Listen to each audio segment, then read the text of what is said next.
Donc, bonjour à tout le monde, bienvenue à ce webinaire. Vous êtes déjà plus d'une soixantaine de personnes connectées et je sais à travers les conversations que j'ai entendues qu'il y en a qui sont plus d'une personne devant leur ordi. Alors, ça fait beaucoup de monde et ça me confirme l'intérêt que vous avez par rapport à la refonte de la formation PDSB. Donc, plusieurs d'entre vous savez sans doute. Bon, parfait. Donc, vous allez pouvoir raccrocher avec moi. Ça démarre à l'instant. En haut à gauche de votre écran. Ah, excusez-moi. Je t'entends. Ce sera pas long, on est dans on utilise nos nouveaux locaux pour la première fois. Pour ceux qui nous connaissent, nos locaux à Montréal, nous sommes maintenant rendus à Ville d'Anjou. Et donc, nouveau local de webinaire, toute la technologie n'est pas encore toute installée, alors on s'excuse pour les petits ratés technologiques. Donc, comme vous le savez, ou plusieurs d'entre vous le savez, j'ai hérité avec beaucoup de plaisir du dossier de la refonte de la formation PDSB. Évidemment, je ne suis pas toute seule à travailler là-dessus, mais c'est généralement moi que vous allez entendre et voir pour vous faire part de l'avancement de nos travaux. Donc, aujourd'hui, ce que je vous propose, c'est de vous faire un état de situation d'où on en est rendu avec le contenu de la formation. On a déjà fait un premier webinaire au tout début de l'année qui était pour vous expliquer un petit peu pourquoi une refonte, puis qu'est-ce qui justifiait la démarche. En mars, on a fait un autre webinaire qui est des groupes de consultation, des focus groups en bon français, pour vous expliquer un petit peu les différents axes de formation. Et là, on arrive maintenant à un webinaire sur le contenu, donc les modifications qu'on prévoit faire dans le contenu de la formation PDSB que vous connaissez bien. Alors aujourd'hui, je veux surtout vous informer de l'avancement de notre démarche et aussi obtenir vos commentaires, vos suggestions sur le contenu, donc ce qu'on propose comme contenu. Il y a des gens qui m'ont écrit ou qui m'ont appelé, me disaient « Ah, ben là, je vais manquer la formation ». Ce n'est pas une formation, c'est une séance d'information. Nous, on avance, on prévoit mettre la nouvelle formation en ligne au début de 2020. Vous comprendrez qu'on n'est pas encore rendu au stade de former les gens. Par contre, on vous avait promis, et on le fait, de vous tenir au courant de l'évolution du dossier et de consulter aussi les gens qui sont sur le terrain et qui doivent donner et travailler alentour des PDSB de façon quotidienne. Alors, c'est le but de la rencontre d'aujourd'hui. Commentaires et suggestions, vous comprendrez qu'à 60 quelques personnes devant un ordinateur, si on commence à poser des questions et à le chat et tout ça, ça risque d'être assez compliqué. Donc, c'est pour cette raison qu'on a fait la même chose qu'avec notre webinaire du mois de mars, c'est-à-dire au lieu d'ouvrir les questions et que ça puisse prendre un temps fou et déraper, ça risque d'être compliqué. On a produit un formulaire qui va vous être rendu disponible à la fin de la présentation, où on va vous demander, dans le fond, que pensez-vous de la section 1, la section 2, la section 3. Donc, je vous invite évidemment à conserver la PowerPoint, à vous prendre des notes tout le long du webinaire, de façon à pouvoir nous transmettre ensuite vos idées, vos suggestions. J'ai déjà fait en juin 3 rencontres avec 3 groupes de consultation en présentiel, donc un groupe à Québec, un groupe à Longueuil et un groupe à Saint-Jérôme. Donc, ça m'a déjà permis de rencontrer près d'une 50aine de formateurs PDSB.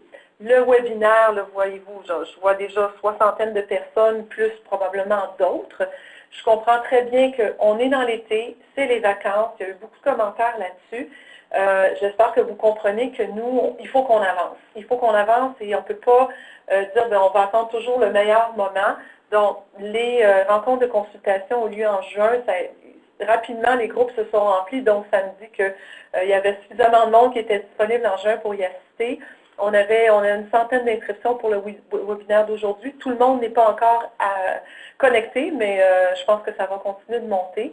Et le webinaire va continuer à être disponible aussi dans les prochaines semaines. Donc, quiconque veut se tenir un peu au courant d'où on en est rendu, pourra aussi revoir le webinaire. Alors voilà. Donc, un petit rappel, je ne veux pas perdre trop de temps là-dessus. On avait parlé en mars qu'on aurait 5 grands axes de formation. Un axe très général A, qui est notre axe de sensibilisation. On ne sait pas encore exactement quelle forme ça va prendre. Ça risque d'être possiblement un webinaire qui pourra être diffusé à quiconque a un intérêt face au PDSB et veut savoir un petit peu c'est quoi cette bébite-là. Les familles, les gens, peut-être des gestionnaires qui n'ont pas vraiment de lien avec les soins, des bénévoles. Donc, pour expliquer un petit peu les enjeux en lien avec les PDSB. L'axe B, c'est la formation des travailleurs. Donc, c'est la formation que vous connaissez, celle qui se donnait jusqu'à aujourd'hui en 2 jours avec le gros bouquin, le cahier du formateur. C'est de cet axe-là dont on va parler aujourd'hui. L'axe C, c'est la formation des formateurs, donc ce qu'on appelait avant formation de formateurs, qu'on va possiblement appeler maintenant formation de moniteur PDSB. Je vous expliquerai un petit peu pourquoi à travers le webinaire. Donc ça, c'est l'axe C. On va avoir un axe D de formation qui va être un volet de formation destiné aux professionnels des soins infirmiers et de la réadaptation. Ces gens-là ont besoin évidemment de connaître les PDSB pour se protéger eux-mêmes. Donc, ils ont tout avantage à recevoir la formation dans l'axe B que tout le monde devrait avoir. Par contre, on estime que les professionnels des soins infirmiers et de la réadaptation ont beaucoup d'incidence et d'impact sur le respect ou non des PDSB sur le terrain au quotidien. Donc, on veut avoir un axe de formation spécifique à ces gens-là, à ces professionnels-là, pour les conscientiser davantage par rapport à l'impact de leurs décisions et de leurs actions sur la santé et la sécurité des autres intervenants.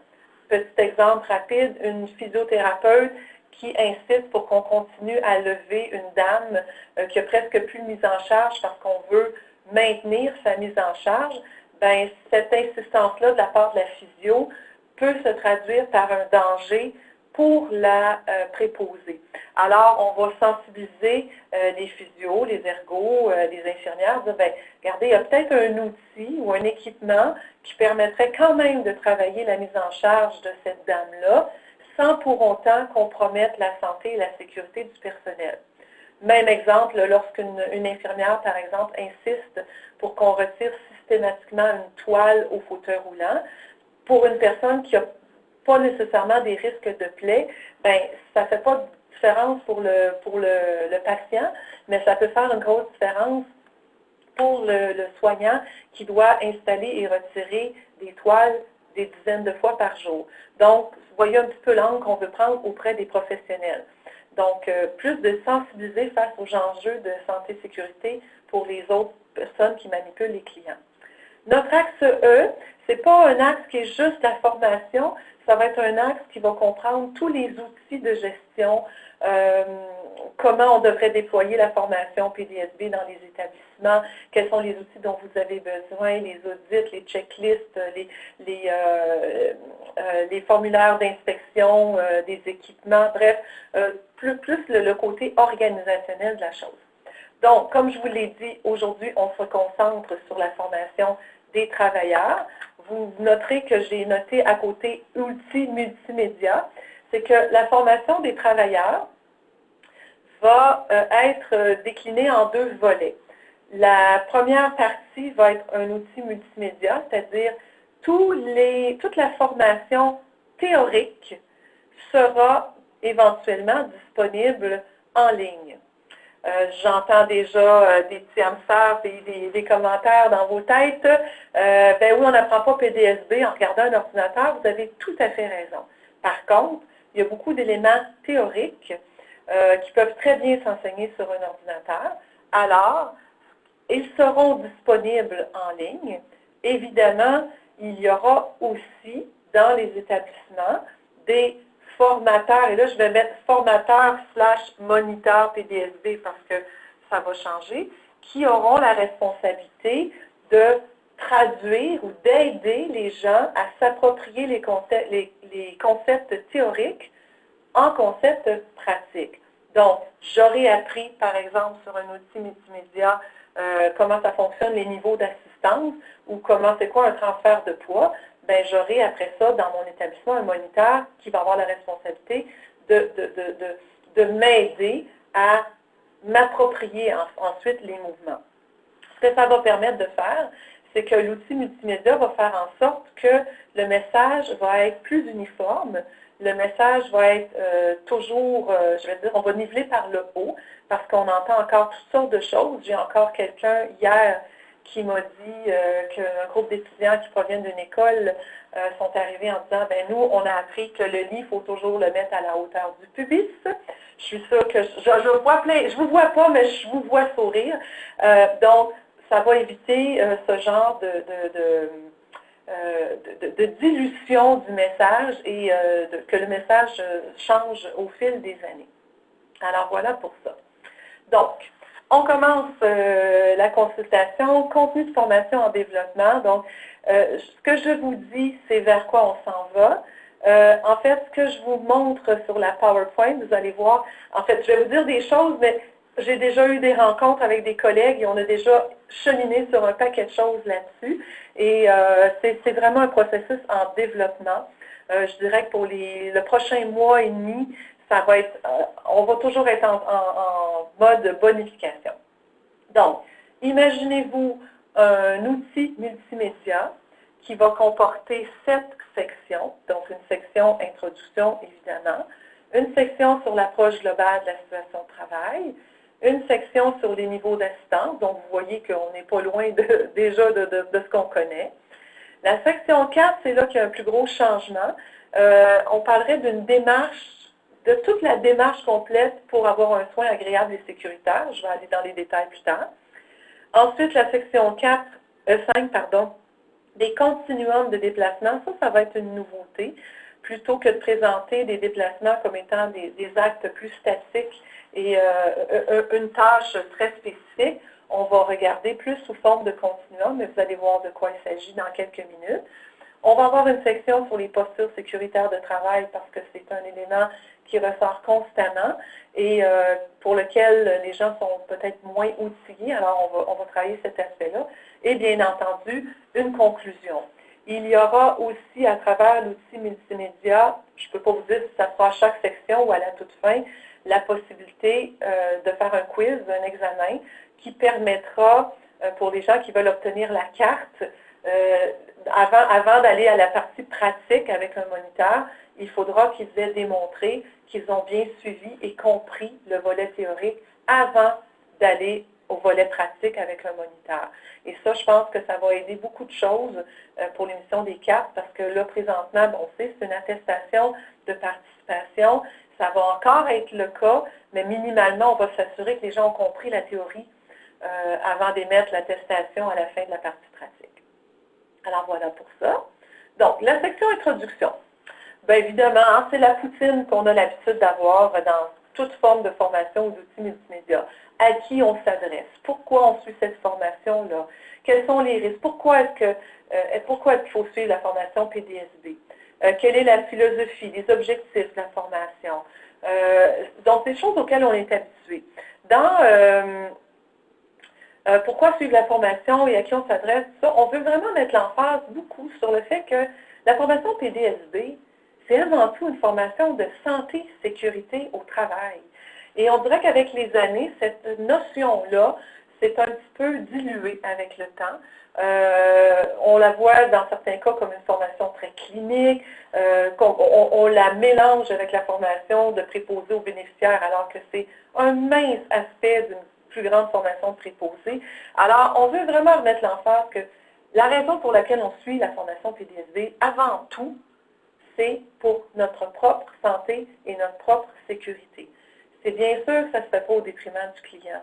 C'est bien sûr qu'on est tous des soignants, on a tous le souci du bien-être du résident, du client, du usager, appelez-le comme vous voulez. Mais, perdons pas de vue que cette formation-là, c'est quand même une formation de santé et sécurité. C'est ça l'angle de la formation. Déjà, une première nouveauté, on va introduire une série de principes fondamentaux qui sont les suivants. Donc, lorsque vous compléterez le formulaire après le webinaire, si vous le complétez, bien, la diapo 9, là, il faudra y revenir pour voir exactement ce qui est dedans. Donc, on veut, d'entrée de jeu, dès l'introduction, dire, là, on va mettre la table tout de suite, là, on va mettre les choses au clair, puis parler des mêmes affaires. Premièrement, un déplacement, c'est un soin. Arrêtons de traiter le déplacement comme quelque chose qui appartient à personne. Pour une infirmière, souvent, hein, qui malheureusement aujourd'hui a beaucoup plus de travail de papier que de travail auprès du client, bien, cette notion-là de déplacement, c'est un soin, c'est une notion qu'il faut ramener. Dire, bien, le patient, il ne se déplace pas tout seul. Vous êtes infirmière, si vous voyez une préposée qui, je ne sais pas, qui s'y prend mal pour alimenter un patient, bien, vous allez réagir. Bien, de la même façon, si on voit un déplacement qui n'est pas dans les règles de l'art, bien, il faudrait réagir parce que c'est un soin, comme changer une culotte, comme alimenter quelqu'un, comme changer un pansement. Donc, on veut mettre la table de façon très forte dès le départ. On veut aussi, bon, tout soin implique une relation. Ça, bien, pour ceux qui sont aussi des formateurs ARS ou qui sont familiers avec la formation ARS, pour ceux qui ne connaissent pas l'acronyme, approche relationnelle de soins.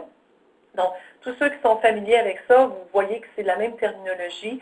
On veut revenir beaucoup sur cet aspect-là. Tout soin implique une relation. On ne fait aucun soin de force, donc un déplacement ne peut pas se faire de force non plus. Le patient qui dit non, qui ne veut pas se lever, bien, on ne va pas étirer sur le bras pour le forcer à se lever contre son gré. On ne fait pas à la place de, où on respecte le niveau d'assistance. Vous comprendrez que le libellé final des principes fondamentaux n'est pas, c'est pas encore là, en version finale, mais c'est les idées. Ça va être ça, le genre d'idées qu'on veut véhiculer. Donc, on ne fait pas à la place de, ça fait tout à fait ARS comme principe. On respecte le niveau d'assistance, donc on va avoir un énoncé qui va être à ce niveau-là. On va avoir un énoncé aussi qui va être, là, on le dit comme ça, mais ça ne restera pas comme ça, mais la loi du moindre effort. Donc, il va falloir toujours être en recherche d'économie d'énergie, de travailler physiquement le moins possible. Évidemment, ce principe-là et le 4, certains pourraient les voir un petit peu en contradiction. Mais non, on veut essayer de trouver la façon de forcer le moins possible, tout en ne faisant pas à la place du patient et en respectant son niveau d'assistance et capacité. Ça veut dire, ben oui, pour forcer moins, on ne va pas se mettre à mettre tout le monde au lève-personne, bien entendu. Un principe fondamental ne doit pas être appliqué au détriment d'un autre. Donc, on ne sera pas à la place des gens, mais on va trouver aussi un moyen de travailler le moins fort possible physiquement pour se mettre le moins à risque possible. On va servir plus de sa tête que de ses bras. On veut trouver aussi un objectif gagnant-gagnant, c'est-à-dire une façon de donner le soin qui va être le plus agréable possible et le plus sécuritaire possible, à la fois pour l'usager et le soignant. On dit le plus agréable possible, le plus sécuritaire possible. Évidemment, on s'entend que changer une culotte, c'est peut-être jamais bien agréable. Ou installer un cathéter à un patient, il ne trouvera jamais ça vraiment agréable, mais on peut s'arranger pour que ça soit le moins désagréable possible. Puis un soin totalement sans risque, on vise le risque zéro, mais on sait tous que le risque zéro, ben, c'est peut-être un petit peu utopique d'aspirer à ça. Mais on va viser vers ça. Deuxième section, donc une section qui traitera de l'approche globale de la situation de travail.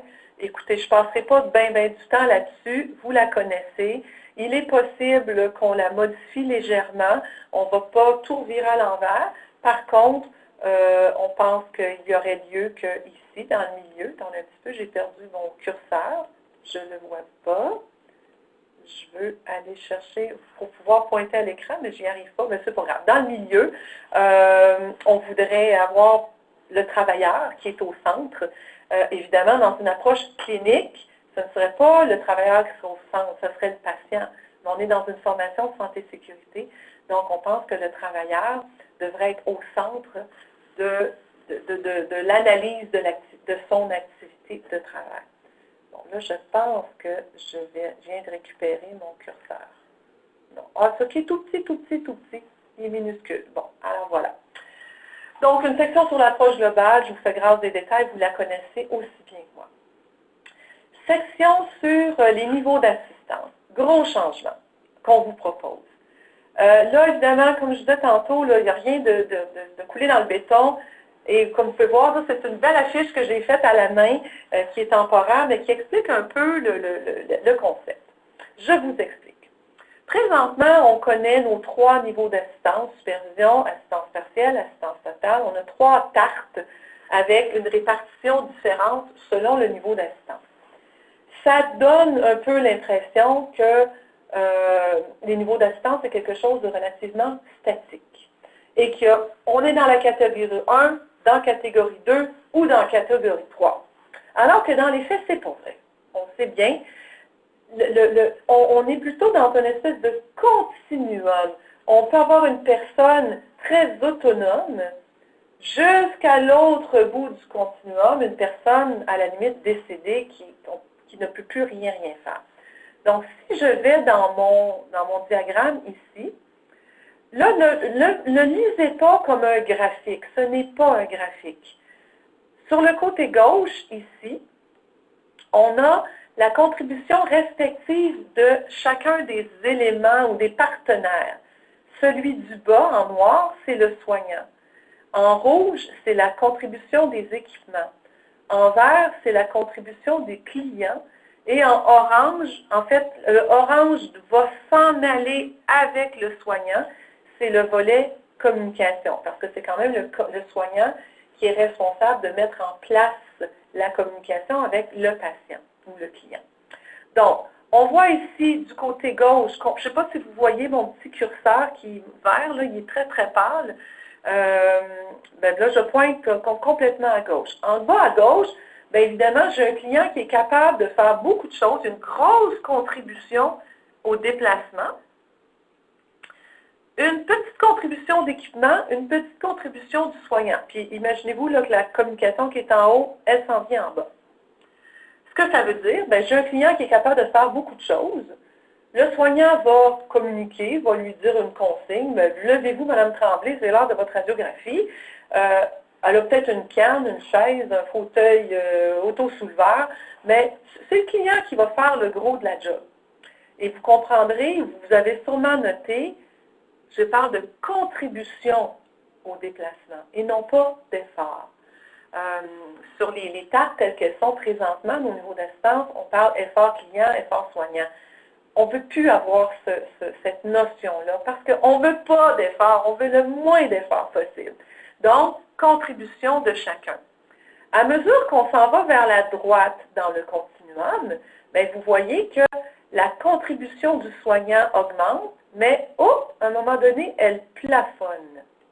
Rendu à un certain niveau d'effort, de contribution ou d'effort physique, on s'attend que c'est plus le soignant qui va augmenter sa contribution, c'est l'équipement qui va prendre la relève de façon plus importante. Si je fais le parallèle, on voit ici à gauche, dans les petites tartes, j'ai fait l'équivalent de ce qu'on connaît, un parallèle avec ce qu'on connaît de nos pointes de tarte. Bien ici, j'aurai une grosse pointe de tarte verte, une petite pointe de tarte noire, une petite pointe de tarte rouge, qui vient de dire, ben, c'est le client qui fait le gros de la job. L'équipement, le soignant, une petite part. Si je me tasse un petit peu, où j'ai mon pointillé ici, ben, ici, j'ai un client qui contribue un petit peu moins. On va par exemple, une personne avec un trouble cognitif. Le client a besoin de lui donner un petit peu plus de consignes. Rappelez-vous, communication est rendue en bas. L'équipement peut être là aussi, mais c'est encore pas là que le gros de l'équipement est mis à contribution. On se tasse vers le milieu. Ah, là, on a quelqu'un qui commence à avoir des problèmes de force, d'équilibre, de coordination et tout ça. On voit que le soignant donne un petit peu plus de contribution au déplacement. Ici, j'ai fait ça à main levée rapidement, mais j'aurais probablement une contribution équipement un petit peu plus importante que ce qu'on voit là, sur mon diagramme. Donc, je commence à recruter les équipements. Si je suis au lit, ben, je vais monter la tête du lit. Je vais me servir de la fonction de monter ou descendre le lit pour aider le patient à se lever ou à s'asseoir. Je vais optimiser les petits équipements qui sont sur place ou la surface glissante, ce genre de choses-là. À mesure que je me tasse vers la droite, oh, là, j'ai quelqu'un qui commence à avoir encore moins de force. Il y a le besoin de plus en plus d'aide. Voyez-vous, mon soignant ici, là, il plafonne. Ce n'est pas lui qui va lui fournir plus d'aide physique. C'est l'équipement qui va lui fournir plus d'aide physique. Alors qu'avant, si vous vous souvenez, j'avais comme 3/4 de ma pointe de tarte que c'était écrit effort soignant, puis un petit quart qui était écrit effort client, et puis l'équipement était alentour. Mais l'équipement, moi, je veux qu'il rentre dans la tarte, parce que ce n'est pas le soignant qui va forcer plus fort, c'est l'équipement qui va prendre la relève. Au total, si j'additionne soignant, équipement, client, ça va faire 100% de la manœuvre pareil, mais ce n'est pas sur le dos, sur les bras du soignant que ça va se faire. Et plus je me tasse vers la droite, bien regardez ici, notre avant-dernière petite tarte, bien on voit que les 3/4 de la tarte, ce n'est pas le soignant, c'est l'équipement qui fait le gros du travail. J'ai une partie soignant qui est quand même importante, mais que j'ai arrêtée à 1/4. On s'entend là, c'est très arbitraire, on verra comment on l'illustre pour que ça soit clair. Puis j'ai une petite ligne verte ici, parce que mon client, bien, il peut encore faire un petit quelque chose, mais vraiment pas grand-chose. Puis le dernier, bien évidemment, complètement à droite, bien, ça serait par exemple un patient décédé. Donc, c'est l'équipement et le soignant qui vont faire tout le travail. Le patient, malheureusement, ne contribuera pas à grand-chose. Ici, à gauche de mon continuum, ça va être une assistance très, très, très légère, jusqu'à l'autre bout du continuum, qui va être une assistance. On a décidé probablement qu'on n'utilisera pas le mot total, on va en parler plutôt d'une assistance maximale. Donc, une assistance légère ou minimale jusqu'à maximale. Donc, ce continuum-là, cet esprit de continuum-là, c'est avec ça qu'on va travailler après ça tout le temps. Donc, voilà. Alors, dans le questionnaire à la fin, ça le niveau d'assistance, c'est la section 3.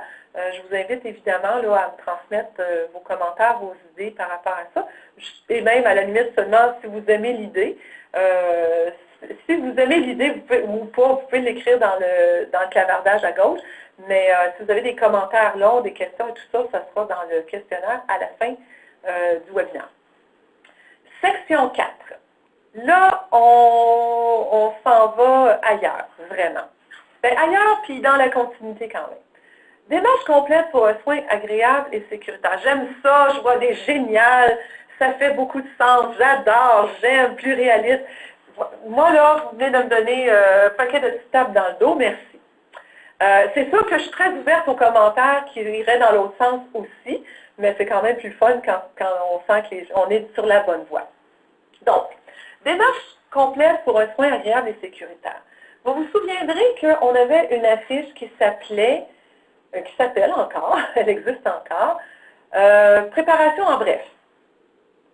On disait, on s'informe, on décide et on communique l'information. En ayant décortiqué tout ça, je me dis, c'est pas de la préparation, ça. C'est qu'est-ce que je dois faire du point A jusqu'au point Z pour déplacer mon patient. Alors, on a extrait ça. Vous allez voir, les principes de préparation, il y en a, mais ils vont être traités différemment. La démarche complète, elle serait en 6 étapes. Tout d'abord, on s'attend à ce que le soignant s'informe. J'ai mis actualiser, c'est déjà plus ce terme-là, mais s'informe et prenne connaissance de la situation ici et maintenant. Donc, oui, je reçois un plan de travail, on me dit « va changer la culotte de Madame Tartampion », parfait. Je m'en vais dans la chambre et là, je dois prendre connaissance de la situation telle qu'elle est ici et maintenant. Comment est Madame? Comment est l'état de sa chambre? Y a-t-il de la place? Y a-t-il des choses qui ont changé par rapport à hier? Est-ce que le lève-personne, si j'en ai besoin, il est disponible? La batterie est-elle chargée? C'est ça qu'on veut comme première étape. Ensuite, et c'est souvent là que le bas blesse, on s'attend à ce que les gens, oui, le terme mise à jour, peut-être, si on est autour de ça, bien, actualiser, ce n'est pas ce qu'on veut mettre, mais mise à jour, oui. Donc, il va prendre l'information. Étape 2, analyser la situation, réfléchir, parce que c'est souvent là que ça accroche. Les gens voient qu'il y a quelque chose qui ne va pas, mais continuent la démarche comme s'il n'y avait pas de changement. Alors, c'est pas ça qu'on veut. Informez-vous, mettez à jour les informations sur le ici maintenant, puis après ça, analysez l'information. Comparez ce que je m'en viens faire ici, est-ce que ça cadre avec ce que je vois ici et maintenant? Et après ça, ça me permettra, la troisième étape, de décider. Décider la meilleure façon de faire. Est-ce que je devrais faire comme on m'a demandé de faire? Est-ce que je devrais déroger? Et si je dois déroger, est-ce que je peux me permettre de le faire tout seul ou si je dois aller valider ou informer l'infirmière? Puis, toutes les réponses sont bonnes. Hein? Si je m'en vais voir mon patient puis il ne va pas bien, puis je fais comme, je vais revenir dans une demi-heure, j'ai peut-être pas besoin d'aller vérifier auprès de l'infirmière. C'est correct si j'attends dans une demi-heure pour changer la culotte de Mme Tremblay à dehors. Je pense que le gros bon sens doit prévaloir. Par contre, si Mme Tremblay va vraiment pas bien ce matin, puis je pense qu'on serait mieux de la déplacer au laisse-personne alors que d'habitude on prend un verticalisateur, mais peut-être que je vais aller valider avec l'infirmière. On donnera des consignes un petit peu pour aider les gens à prendre la bonne décision, puis aussi à voir dans quelle situation c'est nécessaire ou non d'aller chercher une approbation. Évidemment, dans toutes les situations, ça va être important d'informer après coup de ce qui s'est passé. Ensuite, on se prépare. Là, on se prépare pour vrai. Hein, on monte le lit, on baisse la ridelle, on approche notre équipement, on donne des consignes. Ça, c'est de la préparation. Ensuite, on fait le soin. Donc, un soin, changer une culotte, ce n'est pas un déplacement, mais ça implique des manipulations. Alimenter, ce n'est pas un déplacement, mais ça implique des postures de travail qui peuvent être dangereuses. Donc, quel que soit le soin que je donne, que ce soit avec déplacement du patient ou pas, je devrais suivre cette recette-là, si je peux dire. Et en tout dernier, on va conclure. Là, je vais aller après ça dans chacune des étapes. J'y vais en détail. Donc, première étape, s'informer. Évidemment, l'outil de prédilection pour s'informer, c'est de se servir d'approche globale. Qui est mon client? Comment il est aujourd'hui? Comment est l'environnement aujourd'hui? Comment est mon équipement ici, maintenant? Est-ce que le moment ici, maintenant, c'est le bon moment? Bon, vous voyez un petit peu le genre. Ça ne change pas de ce qu'on faisait avant, c'est juste qu'on le présente différemment. C'est là aussi qu'on va faire la vérification spontanée des capacités. Là encore, on peut aider les gens à discerner dans quelles circonstances c'est pertinent. Parce qu'on le sait, c'est très peu fait.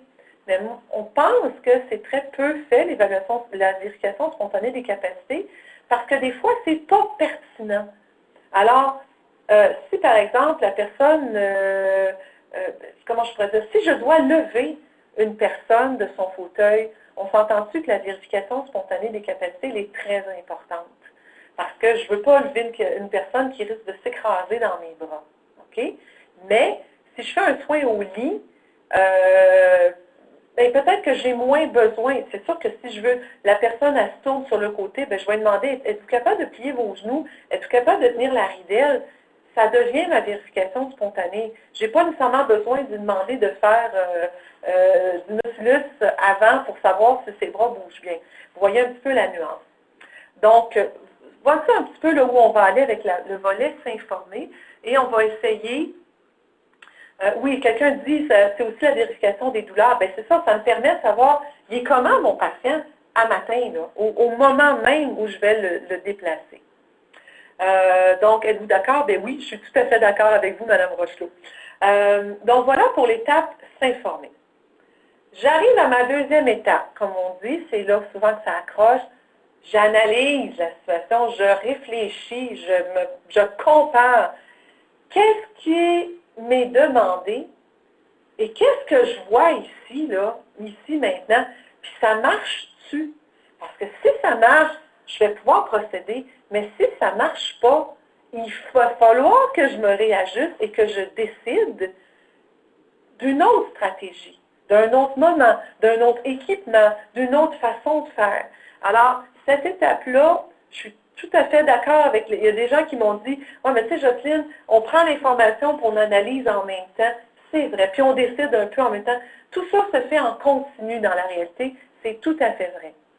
Par contre, dans notre modèle, dans notre formation, on veut le décortiquer pour mettre l'emphase que, regardez, ça se fait tout en même temps, mais il y a quand même 3 étapes. On s'informe, on réfléchit, on analyse et on décide. Et non pas, je rentre dans la chambre, je pose 2-3 questions, puis je passe sur le pilote automatique pour faire ce que je fais toujours à tous les matins à la même heure. Voilà. 3e étape, décider. Donc, est-ce que je procède tel qu'on m'a demandé de faire? Est-ce que je procède en modifiant un ou des éléments de la situation de travail? Genre, ben, Madame Tremblay, un matin, elle me dit qu'elle est un petit peu étourdie. Oh, regarde, je ne prendrai pas de risque, je vais aller chercher, on va approcher une marchette. D'habitude, elle n'a pas de marchette, mais un matin, on va aller chercher une marchette parce qu'elle me dit qu'elle est un petit peu étourdie. Je la sens quand même correcte, mais je vais prendre une précaution de plus. Ou Mme Tremblay ne va pas bien ce matin, elle n'est pas encore tout à fait réveillée, tout ça, je vais revenir dans une demi-heure. Donc, je suis en train de modifier un des éléments de ma situation de travail, mon portrait. Je m'ajuste pour tenir compte de ce que j'ai vu ici et maintenant. Et donc, je peux procéder tel que prescrit, je peux modifier légèrement ma situation de travail, et je peux aussi aller jusqu'au point de dire, ben là, non, vraiment, il va falloir que je vérifie avec l'infirmière ou avec la physio, parce que madame se plaint d'une douleur, c'est nouveau, elle ne s'est jamais plaint de ça, ou d'habitude, elle a du tonus, puis un matin, elle est tellement flat que, mon Dieu, je ne prends aucun risque de la déplacer, je vais aller valider, et avec l'infirmière, on décidera ce qu'on va faire. Les 3 possibilités sont là. Évidemment, le défi, c'est de décider, d'être capable de décider, de prendre la bonne décision, c'est-à-dire est-ce que je procède en modifiant un peu ou est-ce que je vais aller consulter. Et évidemment, j'ai rajouté échanger des informations dans les 2 sens. Quelle que soit la décision que je prends, bien, si j'ai décidé de modifier la situation de travail, bon, si c'est juste, je vais revenir dans 15 minutes, je n'ai peut-être pas besoin de consigner ça, mais si c'est, oh, madame, elle ne va pas bien, puis on s'est mis à 2, ou on a dû changer la façon de faire, ou ça n'a pas bien été, bien, il faut que l'information circule vers l'infirmière ou la physio et vice-versa. Là, je dis physio, hein, ergo, kinésiologue, bon, bref, les professionnels, réadaptation ou soins infirmiers. On arrive à notre étape 4. Quand vous dites conseiller un peu, je trouve que pertinent, j'enseigne. Bon, je lirai vos commentaires après. Donc, se préparer. Là, on arrive à l'étape 4. Là, je me prépare. J'ai décidé qu'est-ce que je vais faire avec mon client. Là, je me prépare. Donc, évidemment, je devrais déjà avoir pris contact avec lui. Hein? Je me suis informée sur sa situation. Donc, dans ma préparation, je vais maintenir mon contact. On se rappelle, pas de soins sans relation. Je vais aller chercher les équipements que j'ai besoin et les ajuster. Donc, j'ai besoin de la marchette, ou je vais monter le lit, je vais baisser les ridelles, ce genre de choses-là. Je vais aussi préparer mon environnement. Donc, libérer le trajet, allumer les lumières, fermer la radio pour qu'on m'entende bien, peu importe. Je vais aussi préparer mon usager. Là, vous voyez, hein, des fois, c'est usager, client, patient. On va uniformiser ça en temps et lieu. Donc, je vais préparer mon usager, les vêtements, les chaussures, les lunettes, son appareil auditif. Position, c'est-à-dire, ben là, Mme Tremblay, vous allez plier vos genoux, ou vous allez tourner la tête, ou vous allez vous avancer sur le devant de votre chaise. Donc, on fait appel au mouvement naturel. C'est dans cette section-là qu'on va présenter les mouvements naturels, et pas juste pour se lever d'une chaise puis se tourner dans le lit, mais aussi pour se lever, s'asseoir dans un lit, se coucher dans un lit, qu'est-ce qu'on avait dit aussi, se déplacer latéralement, soit à l'intérieur du lit ou sur une civière. Bref, il n'y a pas juste, on prendrait les mouvements naturels les plus importants, mais on veut vraiment montrer l'ensemble des mouvements naturels pour toutes les tâches de déplacement. On va s'entendre ensuite sur un code de départ. Ah, alors, j'en oublie un. On va annoncer à l'usager, et si j'ai un collègue, qu'est-ce qu'on va faire puis comment on va le faire. Bon, ben là, Mme Tremblay, je vais vous retourner. Vous allez plier vos genoux, vous avez votre main là, puis on va compter 1, 2, 3, go, puis on va se tourner. Donc, notre code de départ. Et évidemment, on va maintenir la communication après la manœuvre, pendant et après la manœuvre.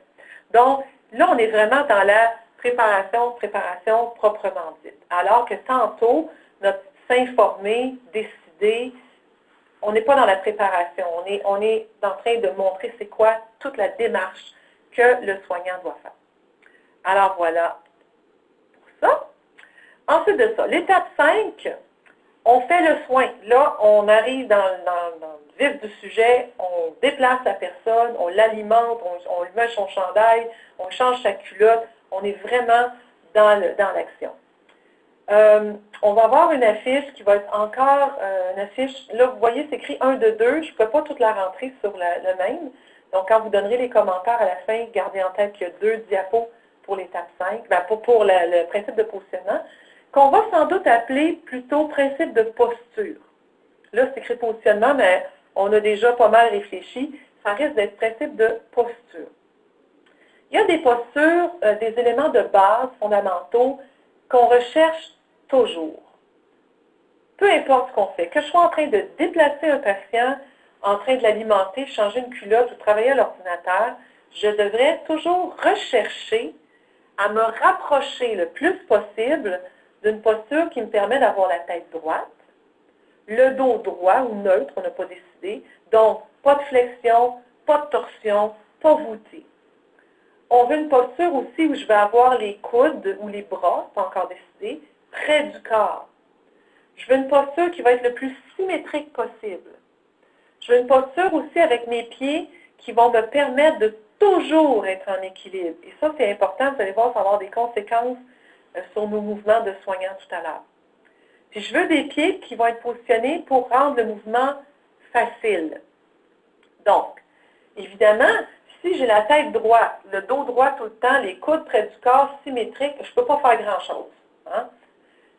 On dit c'est la posture vers laquelle on va tendre. C'est ça qu'on veut le plus possible. Ben oui, dans la journée, je lève mes bras, je touche des choses, je m'étire, je me tourne, je me penche. C'est normal. Mais on veut sensibiliser les gens que tout ce que vous allez faire, essayez toujours de prendre des décisions qui vont vous permettre de vous rapprocher le plus possible de cette posture-là, qui est la posture de base, qui est la plus économique sur le plan musculo-squelettique.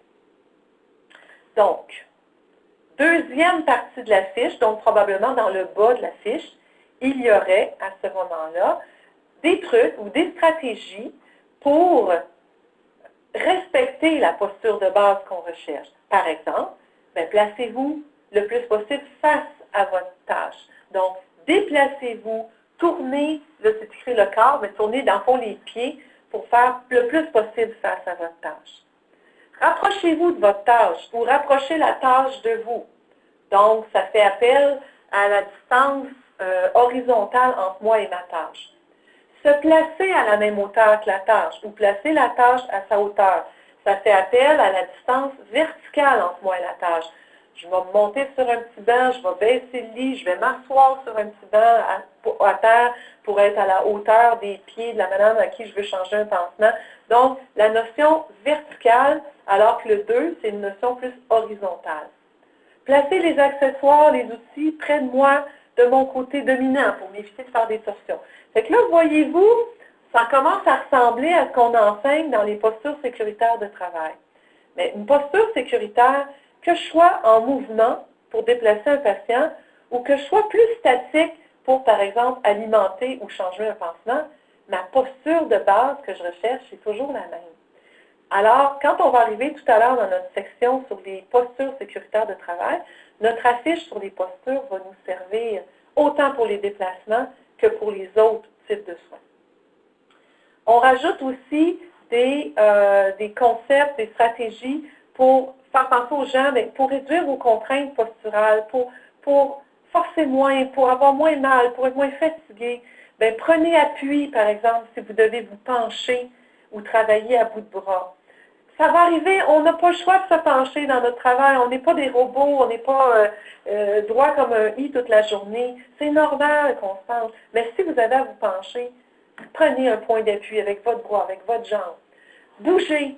changez de position, prenez des micro-pauses. Donc, c'est toutes des choses, des concepts qu'on veut amener pour faire prendre conscience aux gens à l'importance de la bonne posture, mais gardez en tête la bonne posture quand je déplace un patient, mais aussi, peu importe le type d'autres soins. Posture, on s'entend, le déplacement, c'est un soin. Fait que quand je le déplace, il faut que je fasse attention à ma posture, mais si je fais d'autres types de soins autres que des déplacements, je dois aussi adopter ces principes posturaux-là. J'aime ça, je vois des... J'adore! ça me conforte. Ensuite, beaucoup plus réaliste comme discours. Merci, j'aime ça. Vous allez faire ma journée avec vos commentaires. Toujours dans l'étape 5, on a eu nos principes de posture. Maintenant, on va avoir nos principes de prise. Donc, vous voyez que, oui, on change des choses, mais on est beaucoup dans la continuité. Hein? On n'a pas tout reviré à l'envers, juste changer les choses pour changer. PDSB, ça fait 35 ans que ça existe. On ne peut pas juste dire on jette tout ça aux poubelles puis on recommence autre chose. Il y a beaucoup de très bonnes choses dans la formule actuelle de PDSB. On essaie maintenant de bonifier, d'aller plus loin et de simplifier. Nos principes de prise, ils ont raccourci.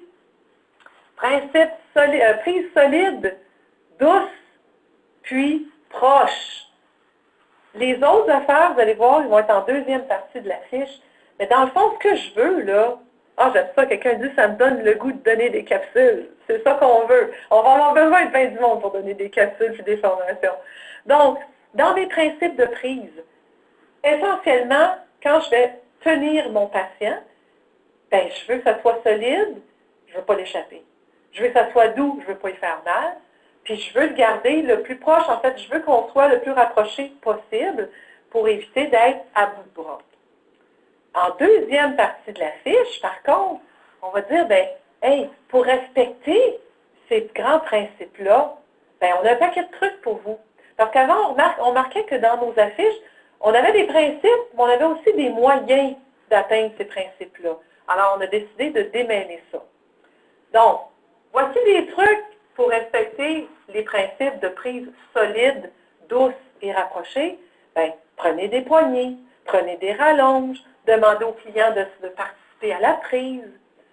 Nouveau concept, en fait différent, immobilisation des membres ou des axes de rotation. Ceux qui se rappellent de la fiche des principes de prise, on avait blocage des points de glissement. Y a-t-il quelqu'un du premier coup qui comprenait ça? Pas souvent. Ce qu'on veut dire, c'est si on immobilise un membre ou un axe de rotation, par exemple, un bras qui bouge, un genou qui bouge, si on l'immobilise, ça devient une espèce d'appui qui permet de faciliter le déplacement. On utilise blocage et immobilisation des axes de rotation, entre autres parce que c'est de la terminologie que nos collègues qui donnent la formation Omega utilisent lorsqu'ils doivent immobiliser des gens pour faire des différentes prises pour maîtriser des gens. Alors, on essaye d'être le plus uniforme possible dans la terminologie. Alors, ça, c'est des stratégies pour vous permettre d'avoir une bonne prise, de faire un déplacement sécuritaire. On aura aussi, sans doute, sur la même affiche, un petit résumé, peut-être des pictogrammes, des prises qu'on préconise, puis des prises qu'on ne veut plus voir. Oui, on dit toujours les affaires qu'il ne faut pas faire, on essaye de ne pas les illustrer pour pas que ça rentre dans notre mémoire, mais en même temps, la prise en crochet d'épaule, là, je pense qu'il faut la mettre avec un gros X dessus pour dire, hey, il est temps que ça arrête, on ne veut plus voir ça. Puis en même temps, les prises à utiliser, avec la paume, la prise pouce, la prise enveloppante, la prise du bout des doigts, les paumes face à face lorsqu'on tient le piqué. Il y en a qui disent la prise en fer à cheval. Bon, on trouvera là, des noms. Puis quelqu'un dit, je mets les images. Oui, c'est ça. Probablement que dans le bas de la fiche, sur les prises à utiliser puis les prises à éviter, il y aura des pictogrammes parce qu'on sait, une image vaut 1000 mots. Alors voilà pour notre affiche de prise. Ensuite, on aura une affiche sur les principes de mouvement. Donc, encore une fois, notre PPPN, on le conserve. On est dans la continuité, même si on raffine notre message. Donc, dans nos principes de mouvement, premier grand principe, en tout temps, quel que soit le déplacement, là évidemment, le principe de mouvement, donc c'est forcément un soin de déplacement et non pas un soin d'alimentation ou de mettre un chandail, par exemple. Donc, en tout temps, lorsque je déplace un patient, je devrais toujours utiliser de façon optimale les capacités de mon client, donc utiliser ses mouvements naturels, utiliser les fonctions de mes équipements qui sont sur place, puis optimiser ma communication. Souvenez-vous, dans notre cahier du formateur, on a dans la section supervision, on a les mouvements naturels. On a ensuite un exercice qui traite de l'utilisation des équipements. Puis on a l'exercice sur la clarté des consignes, la qualité des consignes. On en parle dans la supervision, puis après ça, bien, ça se perdait un petit peu à travers les autres étapes.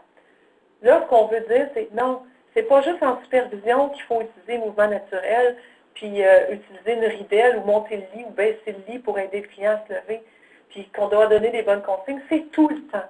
Donc, en tout temps, avant même de commencer à forcer, puis à penser à sortir les muscles, servons-nous de notre tête, utilisons les capacités de l'usager au max avec ces mouvements naturels, les fonctions de mes équipements. C'est tellement plus simple de peser sur un bouton que de tirer quelqu'un à bras, et donnons des bonnes consignes. Deuxième principe de mouvement, qui est le même, on glisse, on roule, on pivote, on ne soulève pas. On utilise, ça va changer, voyez-vous, la façon de le libeller. On va utiliser le poids du corps et les muscles des cuisses, donc ça implique aussi les genoux fléchis, plutôt que le dos, et là on a rajouté le dos et les bras pour générer le mouvement. Là, c'est une grande phrase, on va la retravailler, mais ce qu'on veut dire, c'est servez-vous du poids de votre corps, de vos jambes, pour générer le mouvement, plutôt que de forcer avec le dos et avec les bras. Procéder étape par étape, on n'est pas sûr qu'on veut le laisser, parce que des fois aussi, le momentum peut nous aider. Alors, il faudra voir comment on va le libeller. Et, nouveau concept, utiliser la gravité à son avantage. Par exemple, si je veux sortir les jambes du lit, je peux les glisser légèrement, puis à un moment donné, c'est la gravité qui va m'aider. Si je mets le lit en déclive, lorsque je veux remonter quelqu'un à la tête du lit, la déclive, donc la gravité, va faciliter le déplacement du client vers la tête du lit. Si j'ai la chance d'avoir un lit qui a une fonction d'inclinaison latérale, ça existe, si je faut que je ramène mon client sur le bord du lit, je vais mettre le lit en inclinaison latérale, je vais forcer beaucoup moins. Donc, la notion d'utiliser la gravité pour que ça nous aide. J'aime ça, j'adore, je vois des good, des super, d'accord. Alors, c'est bien. Vous dites, dans l'ancien livre, le talon restait dans le lit. Il faudra que, Simon, que tu précises, parce que je ne suis pas sûre que je comprends ce que tu veux dire. Ensuite, sur la fiche des principes de mouvement, c'est un autre, c'est écrit pourtant, utilisation, en tout cas, c'est pas grave. Non, c'est Viviane Rochelot qui dit dans l'ancien livre, le talon restait dans le lit. Vous préciserez parce que je ne comprends pas votre commentaire. On parlerait probablement, puis je ne suis pas sûre que ça va être là parce que la communication, on en parle tout le temps, là, mais on mettra quelque part les commentaires là, sur la communication, que les consignes doivent être claires, adaptées, d'avoir un bon code de départ et tout ça. C'est clair que ça va figurer quelque part. Et toujours sur la fiche des mouvements, quand on dit utiliser le poids du corps, les muscles des cuisses pour faire le mouvement, on va donner une série de possibilités. Et là, je vous avoue qu'on est dans des grandes réflexions qui datent, entre autres, d'hier, puis de nos focus group de juin. Entre autres, le transfert de poids latéral, on commence à se questionner, est-ce qu'on sert vraiment de ça? Parce que on dit que pour remonter à la tête du lit, on ne veut pas le faire en transfert de poids latéral, il y a trop de force de cisaillement. Puis lever une personne d'une chaise en transfert de poids latéral avec la prise enveloppante, on voit que d'une part, ça se traduit très souvent en un crochet d'épaule, plutôt que vraiment un pivot pour le patient. Et il y a très peu de gens, même des gens en forme, qui arrivent à faire vraiment un squat qui leur permet de faire un beau transfert de poids latéral. Alors, on commence à se poser la question, puis moi, dans la littérature, dans tout ce que j'ai vu, je n'ai pas vu nulle part où est-ce qu'on montre une manœuvre faite en transfert de poids latéral. Donc, on a un gros point d'interrogation sur ça. Transfert de poids avant-arrière, transfert de poids arrière-avant. On n'en parlait pas d'arrière-avant, mais ça existe et ça se fait, hein, par exemple, pour aider une personne à se rasseoir.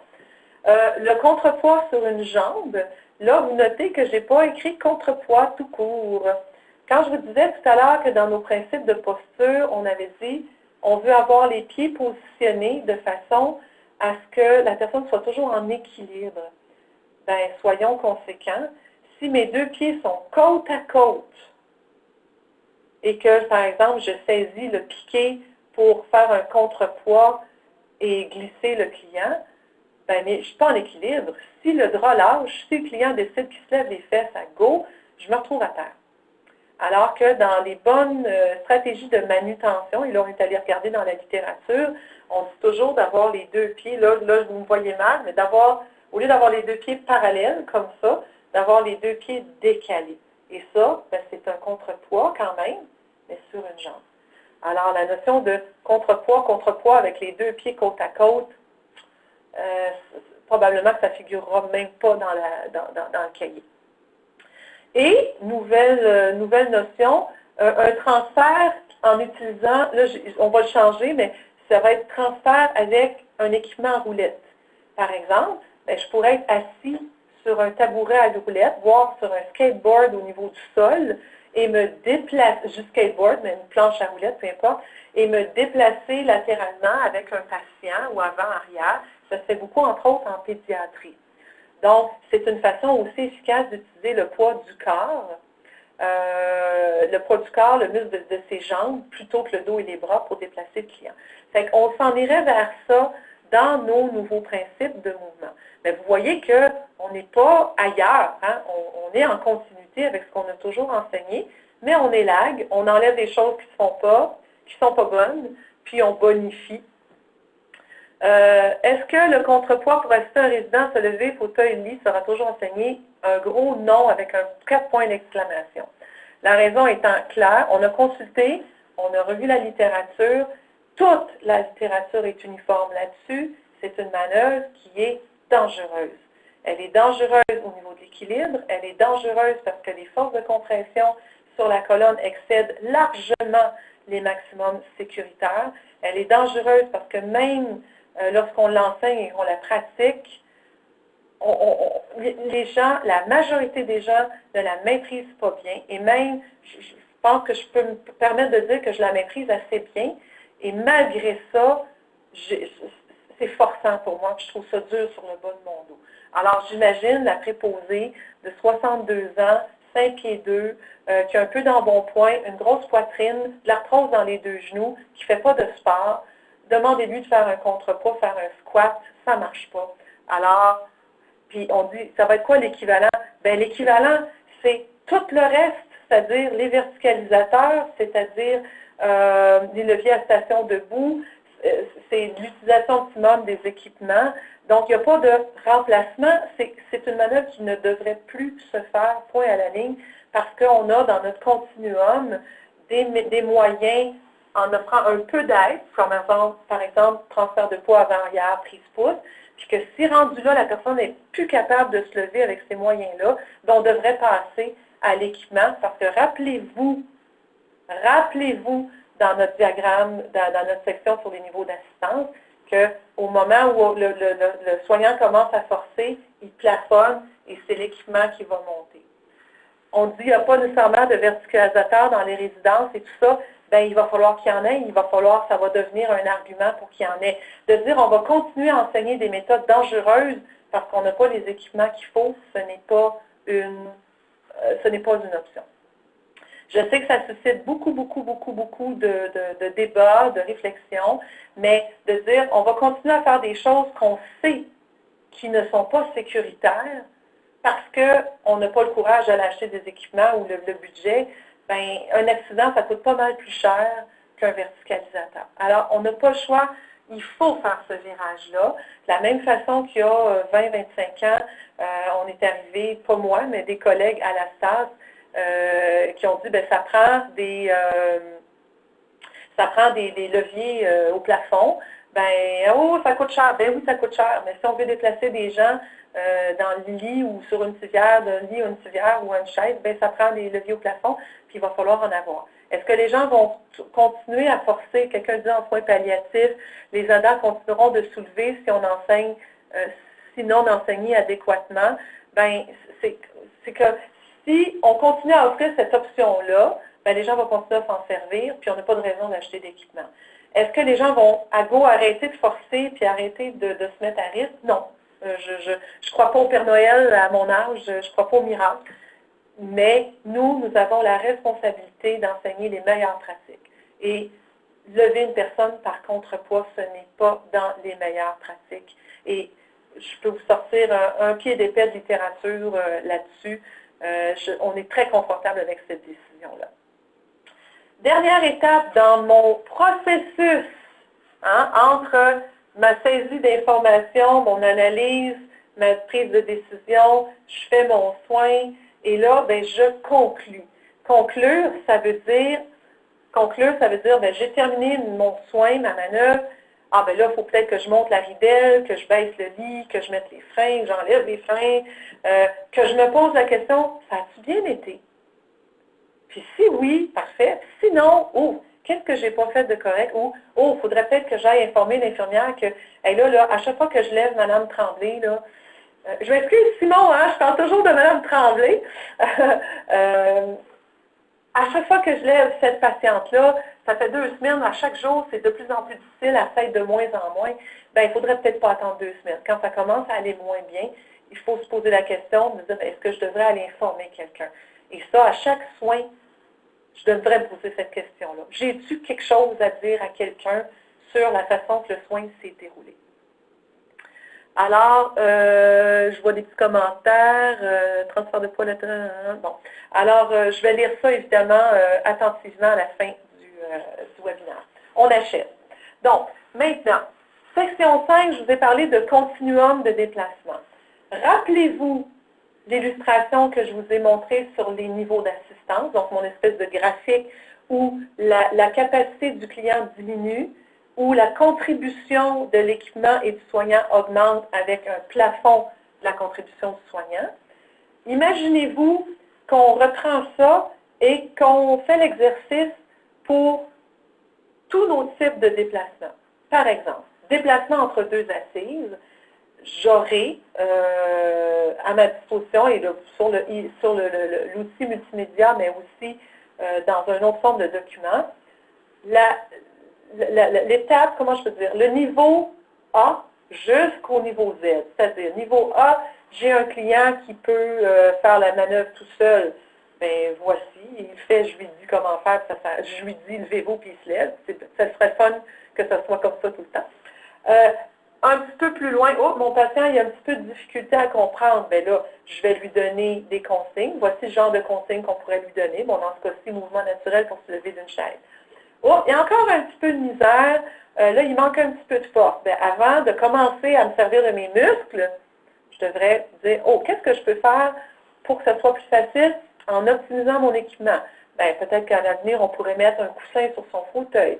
On pourrait peut-être lui demander de saisir une barre plafond plancher qui est à proximité, une barre au mur. Je pourrais peut-être simplement juste lui donner la main et bloquer mes coudes, puis qu'il se lève en se tirant sur mes mains. Moi, je ne force pas, je fais juste servir de poteau. Bon, après ça, un petit peu plus loin dans le continuum, là, il y a encore de la misère. Ce n'est pas suffisant juste de servir de poteau, lui donner quelque chose pour tirer. Je vais devoir lui donner un petit peu d'assistance assez légère. C'est-à-dire, je vais faire un transfert de poids avant-arrière, prise pouce, peut-être transfert latéral, on verra, mais je vais fournir un effort relativement léger. Si ça ne marche pas, puis qu'il y a encore de la difficulté, puis qu'il n'y a pas assez de force, bien, je devrais commencer à penser au verticalisateur, au levier à station debout, au lève-personne, jusqu'au fin du continuum.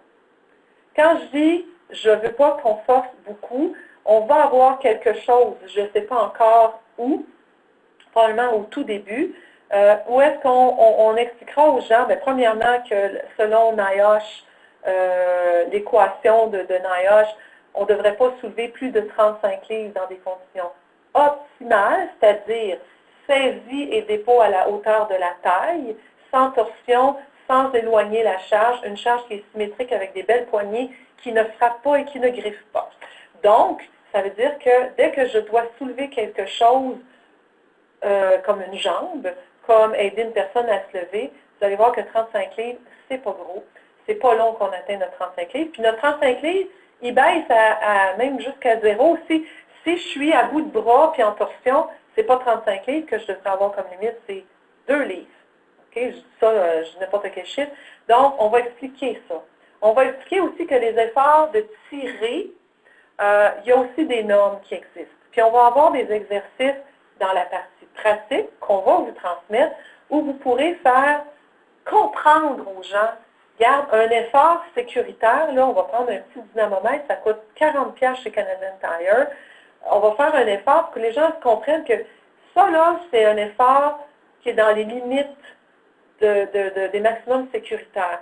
Si tu forces plus que ça, là, tu es en danger. À ce moment-là, tu devrais déjà passer à l'autre étape de surface glissante, de déclive, de drap de repositionnement. Donc, on va essayer de donner aux gens, et à vous aussi, des outils pour qu'ils comprennent c'est quoi un effort léger. Parce qu'on ne veut pas d'effort important. On ne veut pas d'effort de Arnold Schwarzenegger. Là. On n'est pas des monsieur muscles. On ne veut pas aller là. Parce que si on fait ce genre d'effort-là, c'est là qu'on est à risque. Et il y a des équipements qui existent pour ça. Je vais juste lire.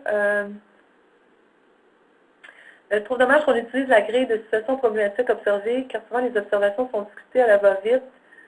On ne dit pas qu'on n'aura pas d'outil, au contraire, on va en avoir un outil de comparaison.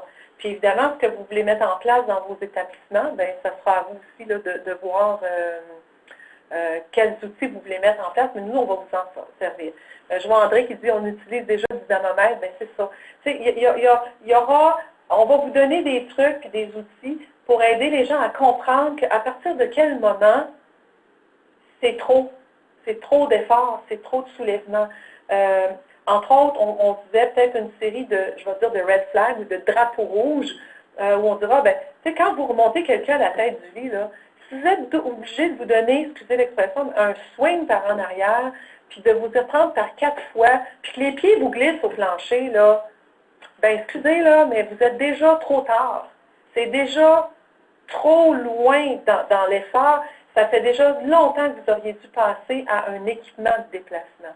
Alors, comment on va le présenter, là, ça reste à peaufiner, mais malheureusement, quelqu'un dit les gens vont trop vite, mais les gens ne vont pas juste trop vite. Des fois, on leur impose, ben faut que tu remontes madame en tête de lit, puis oui, mais je n'y arrive pas. Ben regarde, prends-toi-les par 2 fois. Non, si les pieds me glissent à terre, là, mais c'est parce qu'elle est trop lourde, puis le lit est trop mou, puis le piquet n'est pas assez glissant pour me permettre de le faire en deçà des maximums sécuritaires. Il faut passer à autre chose.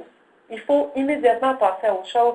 Et ça, ben, c'est là quand on dit qu'il faut sensibiliser les infirmières, les gens de la réadaptation, les gestionnaires, que ben, quand c'est trop, l'effort est trop grand, il faut passer à l'étape suivante sur notre continuum, c'est-à-dire l'ajout d'équipements. Beaucoup de résidences privées n'ont pas la capacité d'avoir des équipements de déplacement, même électriques. C'est triste, vous avez tout à fait raison. Mais ça veut dire que ces résidences-là ne devraient pas avoir de résidents qui nécessitent le genre de soins pour lequel il faudra avoir un équipement. C'est plate de même, mais nous, comme je vous dis, on a la responsabilité de vous dire, de vous transmettre c'est quoi les meilleures pratiques. Alors, est-ce que les résidents diront, on s'équipe davantage ou au contraire, nous, on ne peut pas prendre le risque d'avoir ce genre de clients-là chez nous, ça sera leur décision. Mais nous, on ne peut pas dire, prenez-les pareil, on sait que vous n'avez pas d'équipement, mettez-vous à 2, à 4, à 8, puis c'est plate, hein, c'est pas la bonne façon de faire, mais on sait que vous n'avez pas les ressources. Pour nous, ce n'est pas une excuse. On ne peut pas utiliser ça comme une excuse. Donc, j'ai cliqué trop vite sur ma diapo. Donc, imaginez-vous mon continuum, ça va être probablement sous forme de vidéo dans l'outil multimédia, mais il y aura un document papier pour accompagner pour vous. Alors, donc on aura un continuum pour le déplacement des assises. Là, je n'ai pas écrit, mais j'aurai un continuum aussi pour rehausser au fauteuil, qui est quand même souvent les mêmes stratégies que de se lever et s'asseoir. Remonter à la tête, centrer ou rapprocher quelqu'un ou se déplacer latéralement, asseoir, coucher, entrer les jambes, tourner dans le lit. Donc, là, quelqu'un dit, est-ce que l'image va revenir? Nous, l'image, elle est, moi, j'ai la PowerPoint qui est affichée, alors ça doit être un problème, désolé, mais un problème local à votre niveau. Alors, donc voilà, donc on aura tous ces continuums-là pour faire réfléchir aux gens que, premièrement, avant de commencer à se servir de ses bras, on a un paquet de stratégies qui nous évitent de forcer, donc d'utiliser l'équipement, les mouvements naturels et tout le tralala. On va fournir le maximum d'informations. Quand on commence à forcer, on devrait forcer un peu, mais dès qu'on est un petit peu plus qu'un peu, on devrait optimiser et augmenter la part de l'équipement. Et on va le faire pour chacun des continuums. On est à peu près à 10 continuums différents, là. Déplacement entre deux assises, rehausser au fauteuil, remonter à la tête, monter, descendre les escaliers. Bon, on a à peu près, je pense qu'on est rendu à 10.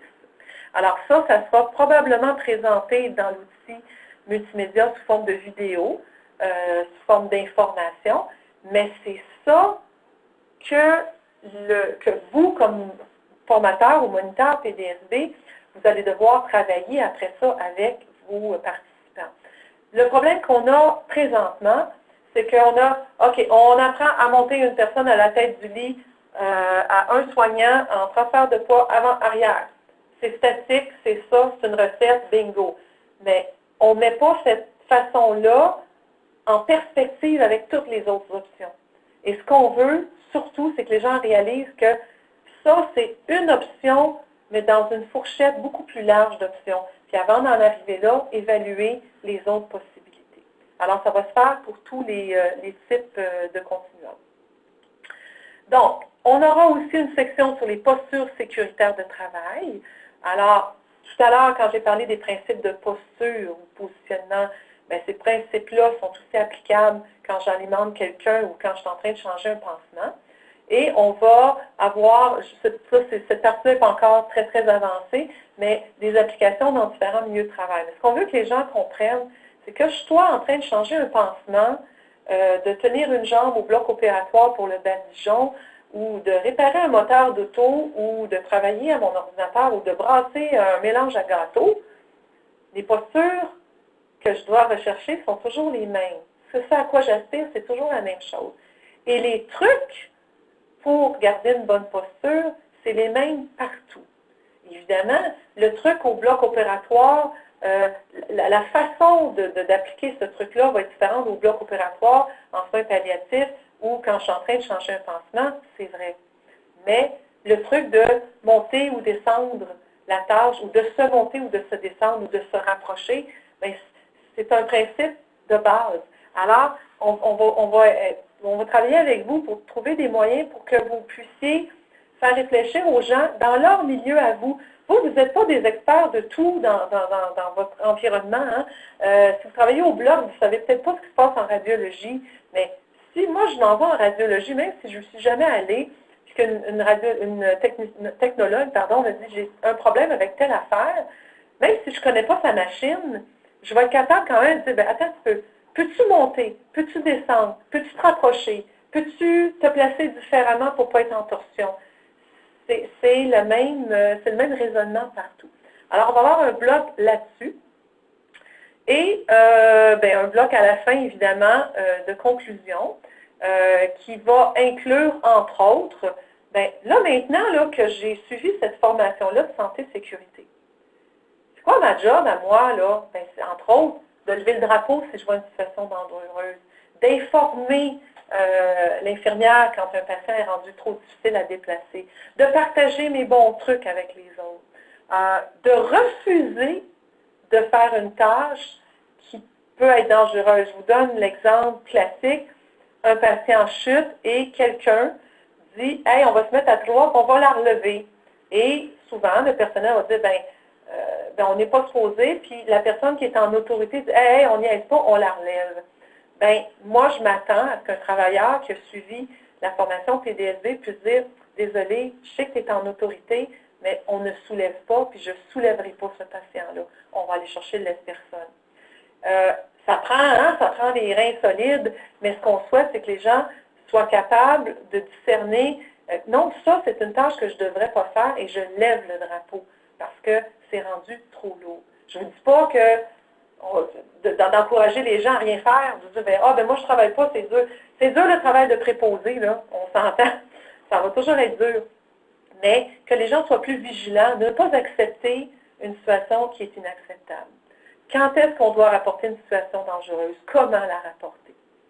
Ensuite de ça, là, je vais aller quand même, j'avais dit que je ne prendrais pas beaucoup de questions, mais je veux quand même, parce que je vois quelques commentaires, puis je vais les relire après, là, bien attentivement. Mais, transfert de poids latéral, ça va. Beaucoup de résidences privées pour ça, je l'avais dit. Bon. Comme formatrice PDSB, qui ne donne plus de PDSB, je me questionne si les gens que je donne sont en règle. Là, de toute façon, d'être en règle ou pas, l'attestation de formation PDSB, une fois que la personne l'a suivi, elle l'a suivi. Alors, là, après ça, c'est à l'employeur. Si, par exemple, c'est une résidence privée, c'est l'employeur qui doit s'assurer que les gens ont tous suivi la formation PDSB. Nous, on ne gérera pas ça. Par contre, ce qu'on prévoit, oui, quelqu'un demande pour le bloc 8, je vais y revenir sur l'ancien bloc 8. Juste revenir sur les cartes. Ce qu'on prévoit, c'est qu'une personne qui veut obtenir sa carte, elle devra suivre le volet multimédia et passer le test, donc montrer qu'elle a compris la théorie.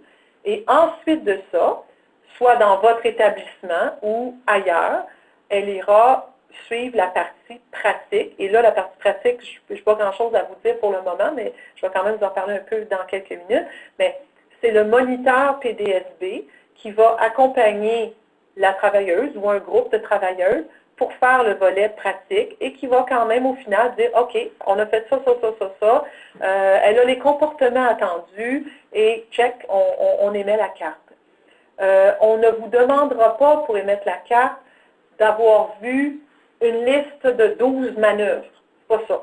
On va plutôt vous demander, à travers les continuums de déplacement, de dire, si chez vous, vous n'avez pas de laisse-personne, regardez le continuum de lever entre deux assises, pratiquez les choses que vous avez besoin de pratiquer chez vous.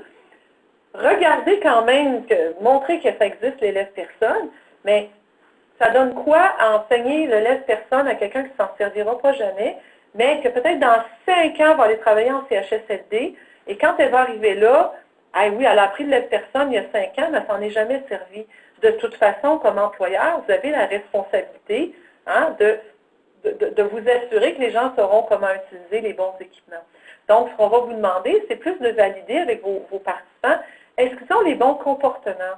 Est-ce qu'ils font la vérification des capacités avant? Est-ce qu'ils prennent contact? Est-ce qu'ils travaillent de façon à être toujours en équilibre? Est-ce qu'ils travaillent de façon à maintenir le dos droit sans torsion? Est-ce qu'ils ont toujours des prises solides et douces? C'est ça qu'on veut voir. Mais de dire, il faut que j'aie vu le remonter à la tête du lit à 2 soignants avec un genou dans le lit, c'est pas une liste d'épicerie qu'on veut que vous vérifiez avec eux. Alors là, je vois les commentaires, ça roule. Quelqu'un demande, est-ce que le bloc 8 va rester? Le bloc 8, en fait, c'est la partie sur le processus de résolution de problèmes. Il ne sera pas dans l'outil multimédia, parce que qui sont les gens qui font des processus de résolution de problèmes?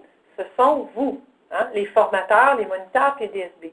Alors, dans notre formation de moniteur PDSB, on va encore outiller les moniteurs à faire des processus de résolution de problèmes avec les travailleurs. Parce que c'est beaucoup ça que les gens font sur le terrain. Donc oui, on va continuer à outiller les gens. Mais les travailleurs, eux, c'est quand même complexe les processus de résolution de problèmes. On ne va pas expliquer ça dans un outil multimédia. Mais vous et vos futurs collègues moniteurs PDSB seront outillés pour faire des processus de résolution de problèmes parce que c'est vers ça que la plupart des établissements s'enlignent. Ça, puis de l'accompagnement 1 à 1 ou 2 à 1 sur le terrain. Donc, voilà pour le bloc 8.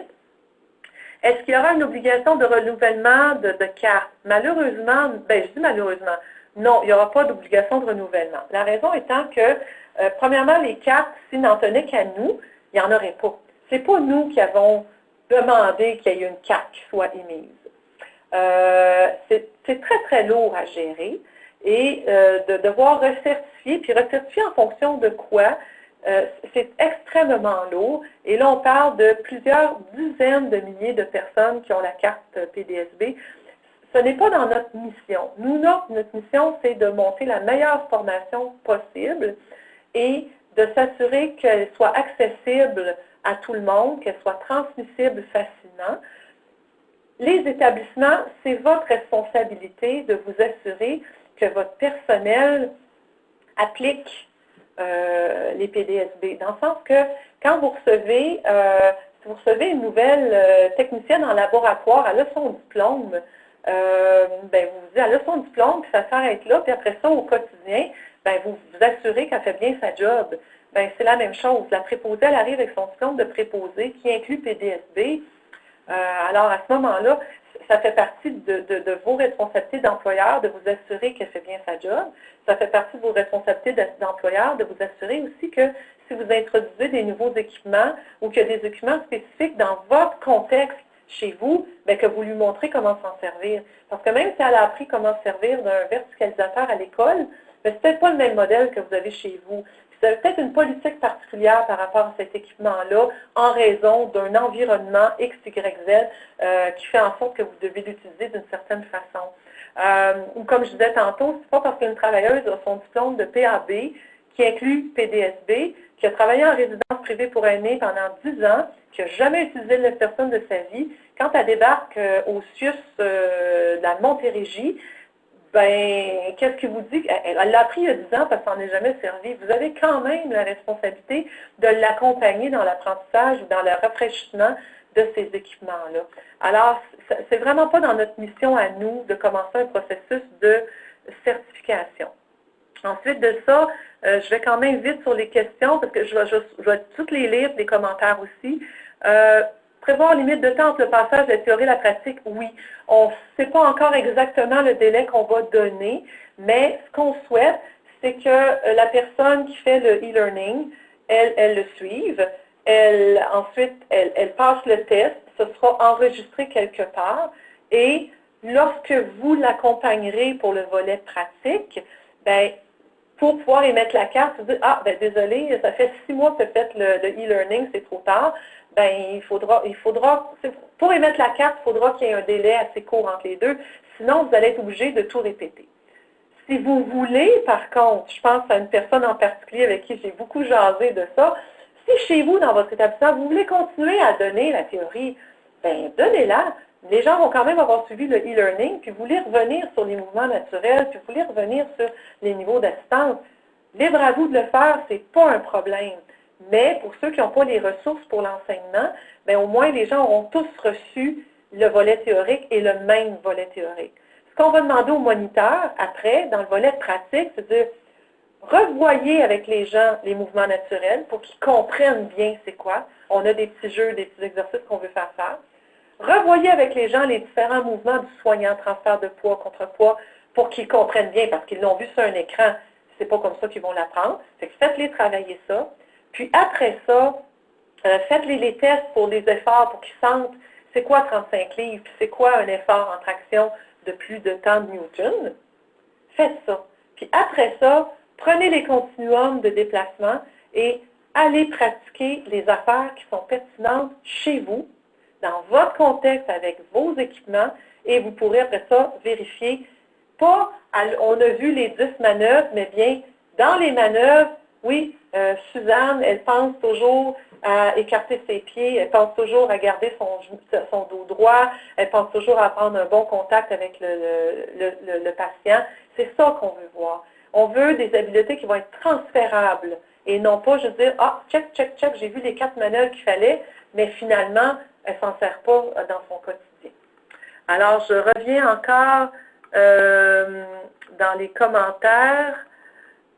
Contrepoids maintenu. Quelqu'un dit, bon, le contrepoids devrait être maintenu dans un contexte de soutien à domicile. C'est pas plus acceptable. La manœuvre est dangereuse. Alors, on dit en bon français, ce qui est bon pour Pitou est bon pour Minou. Fait que si on dit que cette manœuvre-là est dangereuse, bien, elle est dangereuse partout. Il faudra réfléchir comment on peut faire pour déplacer nos patients à domicile qui ont besoin de plus d'aide. Puis si plus d'aide, ça veut dire un verticalisateur, bien, ça sera ça. Puis si plus d'aide, c'est, bien, désolé, on ne peut pas vous garder à domicile parce que vous êtes rendu trop lourd, bien, ça va faire partie des décisions. Déchirantes, j'en conviens, mais c'est une manœuvre qui n'est pas sécuritaire. Ensuite de ça, donc, contrepoids. Est-ce que le maintien à domicile, les équipements sont rares? Je sais que les équipements sont rares en maintien à domicile. Il y aura des réflexions des organisations à faire à ce niveau-là. Travailleurs, que je trouve important que les nouveaux employés connaissent l'ensemble des équipements qui peuvent changer très rapidement de milieu de travail dans le même site. Bien, là, c'est ça. Vous autres, dans votre site, vous savez quels sont les équipements, puis c'est à vous à dire, bien, que nous, on a un Arjo ou on a un Lyco, bien, on va pratiquer avec ça. Mais lorsque cette personne-là, à l'intérieur, si vous avez 2, 3 types de verticalisateurs chez vous, bien, vous devriez voir tous ces verticalisateurs-là.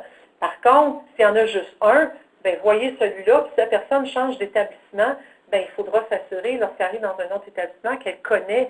Tu sais, il y a des toiles qui sont avec des sangles, il y a des toiles qui sont avec des clips.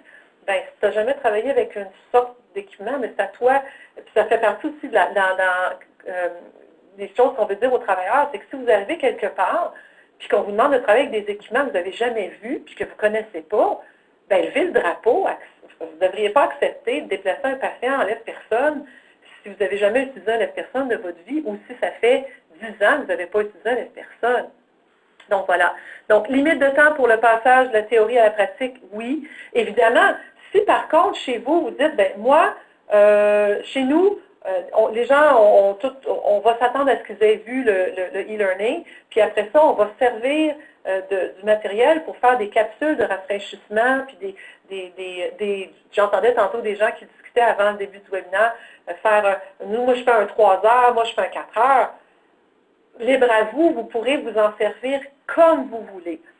La seule place où il y aura des règles très strictes, c'est si on veut émettre une carte, bien là, il faudra que le e-learning ait été suivi, réussi, puis que la partie pratique soit faite à l'intérieur d'un laps de temps avec un moniteur accrédité qui pourra ensuite faire émettre la carte. Mais si vous voulez vous en servir pour du rafraîchissement, vous en servir pour des journées santé-sécurité, pour faire du 1 jour, du 2 heures, du 4 heures, du 5 heures, vous pourrez l'utiliser comme vous le voulez. Ça va être vraiment, vous allez avoir le matériel et vous pourrez piger dedans, je dirais, un peu un principe un peu à la carte. Alors, donc voilà, bonne idée. Bon, je dois quitter. J'exigerai un examen aux 2 ans. Bien, vous pouvez l'exiger, mais c'est clair. Nous, notre job, c'est de monter la formation. On n'est pas le ministère de l'Éducation, on n'est pas la CFST, on n'est pas les établissements, on n'est pas l'employeur. Le volet de s'assurer que vos travailleurs font une bonne job, ça appartient aux employeurs.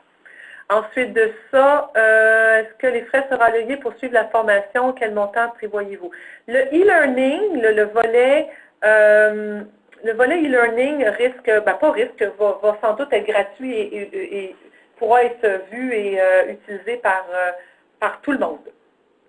Par contre, pour le volet pratique, bien là, dans votre établissement, vous n'allez pas charger des frais à vos travailleurs, mais on va voir probablement une formule aussi pour des moniteurs qui voudraient donner le volet pratique de façon un peu comme travailleur autonome, en privé, dans des résidences privées, tout ça. On va encadrer ça davantage parce que là, il y a un petit peu tout et n'importe quoi qui se fait. Et ça sera à eux à déterminer s'ils vont former 2, 10 ou 50 personnes, combien ils chargent. Ils vont vraiment, ça va être franchement là, une offre de service à faire.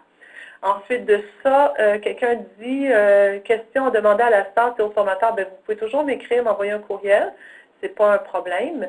Je dois quitter l'examen aux 2 ans, mais comme je vous dis, l'examen, malheureusement, ça sera, il va en avoir un pour le e-learning, c'est déjà beaucoup, parce qu'au moins, on va s'assurer que les gens ont compris les aspects théoriques. Puis évidemment, ça va être fait avec une firme de professionnels. On va tenir compte des limites de langage, des limites de scolarité et tout ça. On ne veut pas exclure les gens parce qu'ils ne parlent pas bien le français, mais vous comprendrez que si la personne ne parle pas un mot de français, bien, de toute façon, même si vous lui aviez donné le 2 jours face à face, elle n'aurait pas plus compris non plus. Alors, les frais, voilà. Mise à jour. Lorsque l'employeur n'est pas obligé de faire une mise à jour, il est difficile parfois d'assurer un suivi. Peut-être, mais c'est quand même la responsabilité de l'employeur d'assurer le suivi. Alors, nous, on ne va pas commencer à faire le suivi de tous les travailleurs du réseau de la santé du Québec pour s'assurer qu'ils sont à jour dans leur formation ou qu'ils connaissent les bonnes pratiques en matière de PDSB. L'université, moi, quand j'ai reçu mon diplôme d'ergothérapeute, ils ne viennent pas me checker 1 an après puis 10 ans après si je suis encore bonne. Alors, ça, c'est pas malheureusement, en fait, c'est la responsabilité de l'employeur d'assurer ce suivi-là. Bravo, belles améliorations. Le formateur devrait avoir mis à jour pour s'assurer des suivis. Oui. Lorsque je vais juste finir les commentaires, c'est pour ça que je vais vous dire ce qui s'en vient pour la suite pour vous. Dans la formation multimédia, manœuvre, je trouverais dommage que la manœuvre soit retirée de tout contexte parce qu'elle est mal exécutée. Je devais à ce moment qu'il faudrait, pour être correct, de l'enseigner selon une situation particulière. Là, je ne sais pas si vous parlez du contrepoids ou de façon générale. Ce qu'on veut, c'est que les gens réfléchissent que pour lever une personne d'une chaise ou de lever une personne de assis à debout, puis la rasseoir, bien, il y a une série de possibilités, de très léger jusqu'à une assistance beaucoup plus importante. Pour tourner quelqu'un dans le lit, il y a aussi toute une série de presque pas d'aide à beaucoup, beaucoup, beaucoup d'aide. Et c'est ça qu'il faut que les gens comprennent pour mettre leur stratégie de déplacement en perspective avec l'ensemble des possibilités. Et non pas dire, ah, je dois tourner quelqu'un sur le côté du lit, sur le côté dans son lit, ben mon option, c'est je pogne le piquet puis je la vire de bord. Il y a plein d'autres choses. Fait qu'il faut mettre les choses en perspective. On pense que les gens vont mieux comprendre la gradation des efforts et à quel moment s'arrêter si on enseigne ça dans un continuum, plutôt que de le faire comme on faisait avant. On va vous montrer comment remonter une personne à la tête du lit, on va vous montrer comment tourner une personne sur le côté, on va vous montrer comment aider une personne à se lever, alors que c'est désarticulé, c'est déconnecté de l'ensemble du continuum. Beaucoup de personnes ne sont pas à jour dans leur technique pratique. Il n'y a pas de technique, mais dans leur façon d'appliquer les principes. Là, j'ai perdu le commentaire. Je le recherche. Ça ne savent même pas que le contrepoids n'est plus utilisé. Non. Là encore, c'est à l'employeur à s'assurer que les bonnes pratiques sont mises en place. Donc, l'infirmière, les physios, les ergots, c'est à travers ces gens-là que les recommandations qui sont faites qu'on va s'assurer de mettre en place les bonnes pratiques, mais aussi les suivis, les capsules que vous donnez, les ateliers, le coaching, le 1 à 1 qui se fait dans beaucoup, beaucoup d'endroits, qu'on a des moniteurs PDSB qui se promènent sur les étages, qui vont accompagner les travailleurs. C'est comme ça que le message va passer. Est-ce que le programme PDSB donné au centre de formation professionnelle sera mis à niveau aussi? Bien sûr. Parce que malheureusement, les nouveaux PAB arrivent souvent avec un PDSB non à jour. Là, attention, je parle d'uniformiser le message. Là, jusqu'à aujourd'hui, le contrepoids, lever quelqu'un par contrepoids était toujours dans le cahier.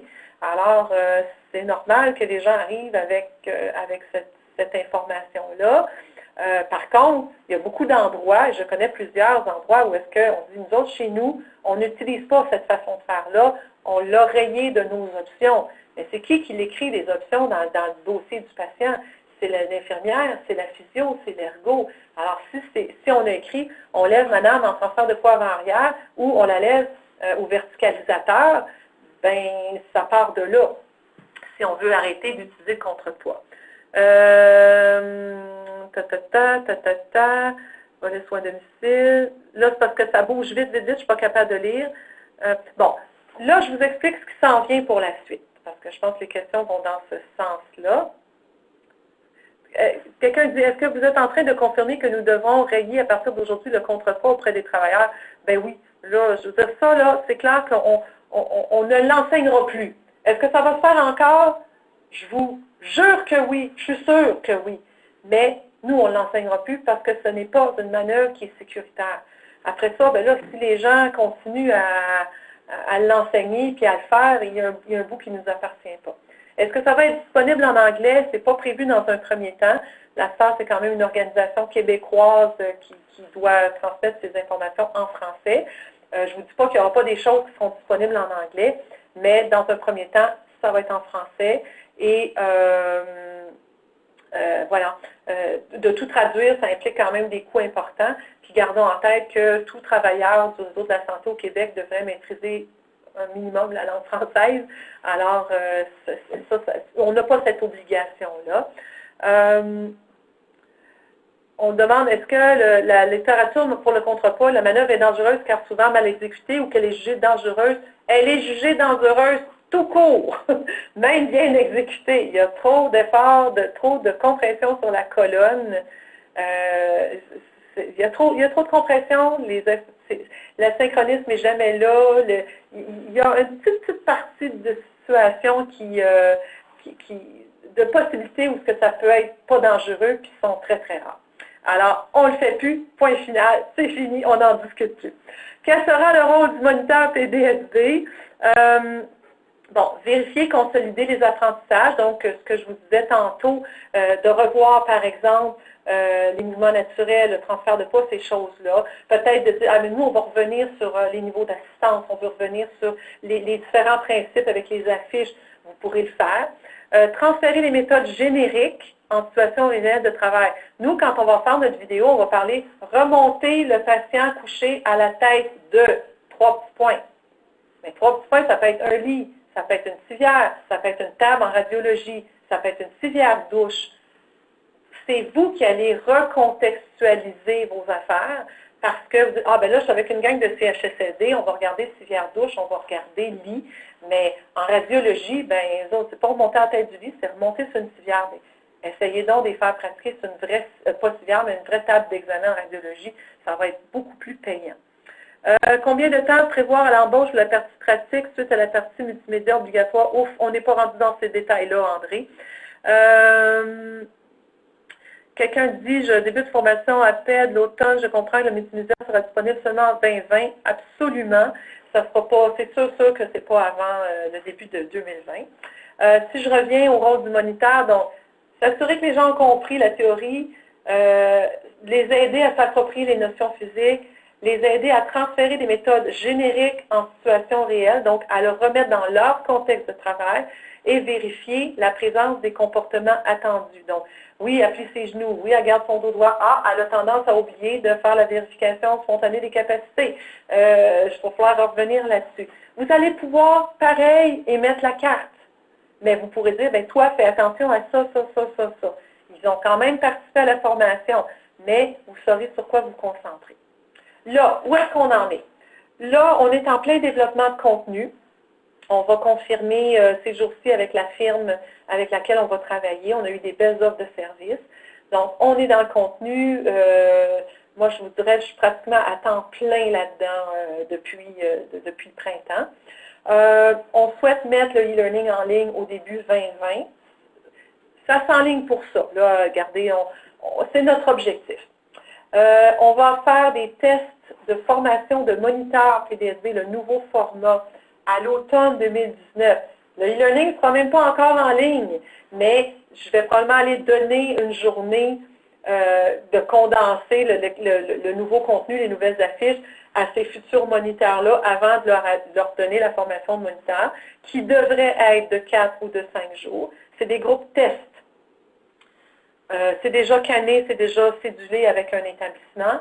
Il y aura une session, après ça, en janvier, on va commencer les vraies formations de moniteurs PDSB ici à la STAR, au même moment où le e-learning sera en ligne. Et pour vous, les formateurs actuels, on va commencer dès le printemps 2020. C'est sûr que vous aurez la chance de voir le e-learning, ça vous pourrez aller le voir, mais on va faire des sessions de mise à niveau pour tout le monde à partir du printemps 2020. Est-ce qu'on va voir les 600 formateurs PDSB en printemps 2020? Je vous dis tout de suite, c'est non. Mais on va faire des sessions au printemps, on va en faire à l'automne, on va en faire en 2021. Vous aurez, dans le fond, là, une plage de 2 ans à peu près pour venir prendre acte et connaissance des nouvelles façons, des nouveaux équipements, pas des nouveaux équipements, mais du nouveau matériel pédagogique. On va avoir des nouvelles affiches, on va vous donner des trucs, soit sur un site qui sera comme le coin du formateur plus efficace, j'espère, et ou sur une clé USB. Bon, il va y avoir des nouveaux documents. Alors, ça va remplacer, dans le fond, les SFR. On a mis sur la glace tous les SFR là, de l'automne 2019. On se disait, ben, c'est ridicule que les gens viennent à SFR en automne 2019, puis qu'après ça, au printemps 2020, ben, on va les rappeler en disant, ben là, venez chercher vos nouvelles affiches, puis venez, on va vous expliquer comment ça fonctionne la nouvelle façon, puis comment émettre les cartes. C'est ridicule. Fait qu'on a annulé les SFR et les sessions de mise à niveau seront l'équivalent d'une session de réaccréditation. Comment va durer la formation de moniteur? C'est, j'ai dit, probablement 4 ou 5 jours, probablement plus 5 que 4, parce que les moniteurs, on veut les entraîner. Vous, avec l'expérience, vous êtes probablement, plusieurs d'entre vous, vous êtes rendus là, mais les nouveaux moniteurs, il faut les entraîner beaucoup plus dans la résolution de problèmes que dans simplement enseigner un paquet de recettes, un paquet de manœuvres, un checklist. Le coût de la formation moniteur, je ne sais pas. Présentement, la formation de formateur, elle coûtait 400 pour 7 jours, fait que ça va être 400 ou moins. Ça va être autour de ça. Ensuite de ça, on est pas mal rendu là. Donc, on travaille fort sur le contenu, on avance. Alors, moi, durée de la mise à niveau, ça va être l'équivalent d'une recertification. Ça va être une journée. On risque de faire des sessions régionales. On va en faire à Montréal, à Québec, mais on va en faire probablement. Oh, les coûts de la mise à niveau. Franchement, vous me demandez des questions, là, ça va être à peu près comme un SFR. Donc, je ne suis vraiment pas rendue là. Alors, donc voilà à peu près comment on s'enligne. Moi, ce que je vous invite à faire, évidemment, c'est de compléter le questionnaire que je ne sais pas si vous allez le recevoir par courriel ou s'il est déjà là. Bon, donc d'aller revoir la PowerPoint avec mes différentes étapes, les affiches, puis d'aller remplir le questionnaire, dire, ben, oui, on aime ça, on n'aime pas ça. Oh, il y a quelque chose, il me semble qu'il manque, il faudrait ajouter ça, attention aussi. Vous pouvez être assuré que tous vos commentaires, je vais les lire attentivement. Et puis, on se reparlera probablement une prochaine étape dans les prochains mois où j'aurai encore probablement des nouvelles informations à vous transmettre. Alors,